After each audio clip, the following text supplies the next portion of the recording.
All right, let's remind ourselves of these questions a little bit. One, we need to know what we expect.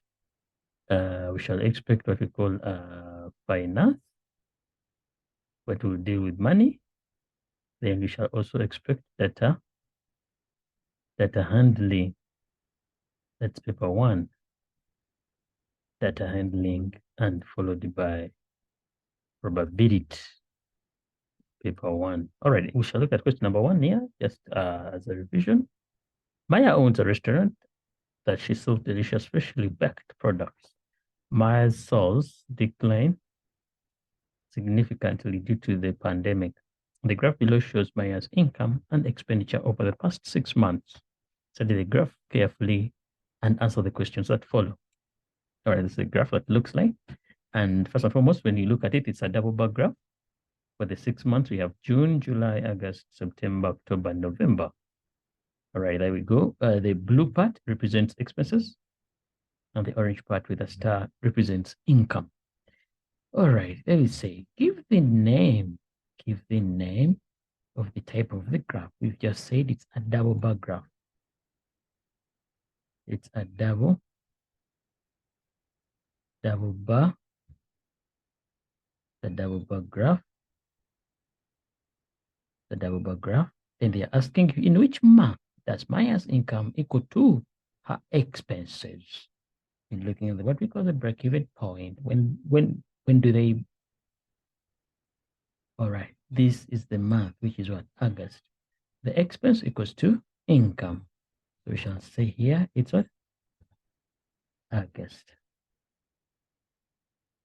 All right. What are Maya's monthly expenses? What are Maya's monthly expenses?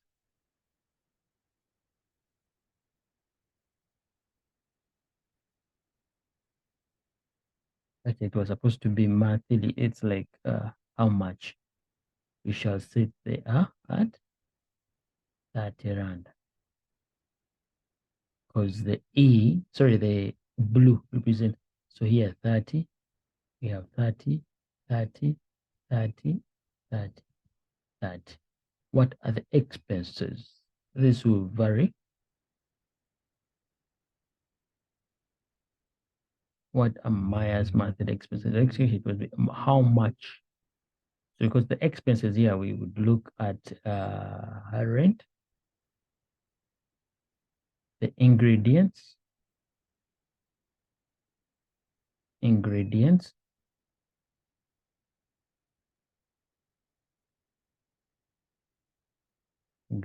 know, the other bills that you need to pay. Those are monthly expenses. Okay, Maya has some overdue bills. Study appendix A and answer the questions that follow.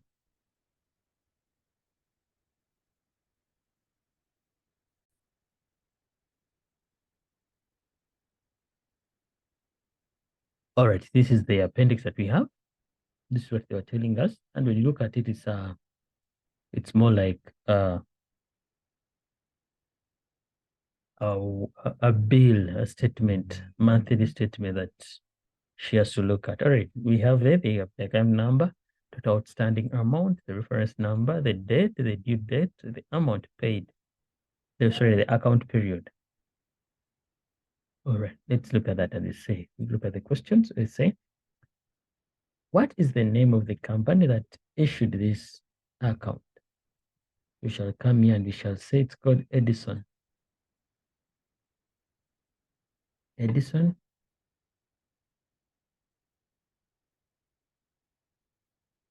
So this is Edison.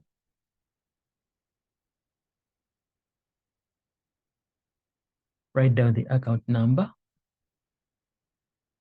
Account number is right here, 303-456-8080.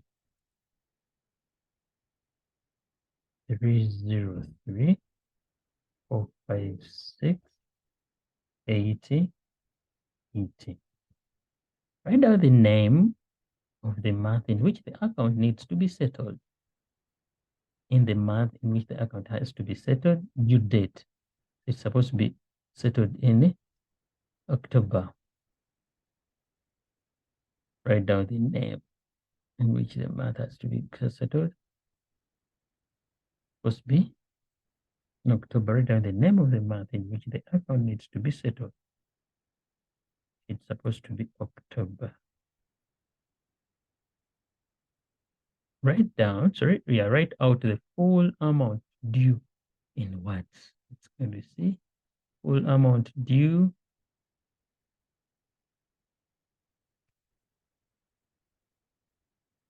The full amount due is total outstanding.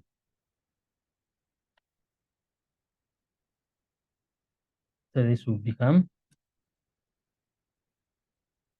4,520. 4,500 and let me see, 520, 80 cents. 4,520, 520 rands, 80 cents.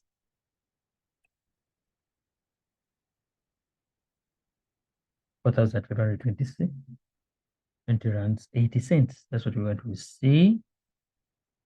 We're going to write this in words.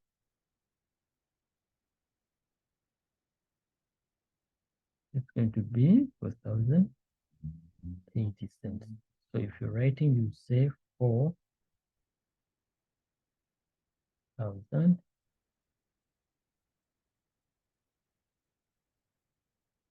4,500 20 round 80 cents. Then the value of A, when you look at the value of A, what could it be? We come and you see that the value of A, including weapon. So this is much, this is it. So amount, including VAT. Amount. So this is the 1st September invoice, so including VAT. So simply meaning A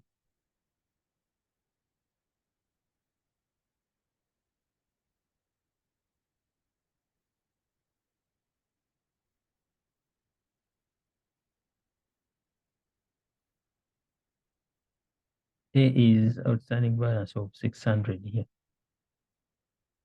Look at that number here. And when you come here, you see invoice 0 BGT. So this is the money there. A is 600.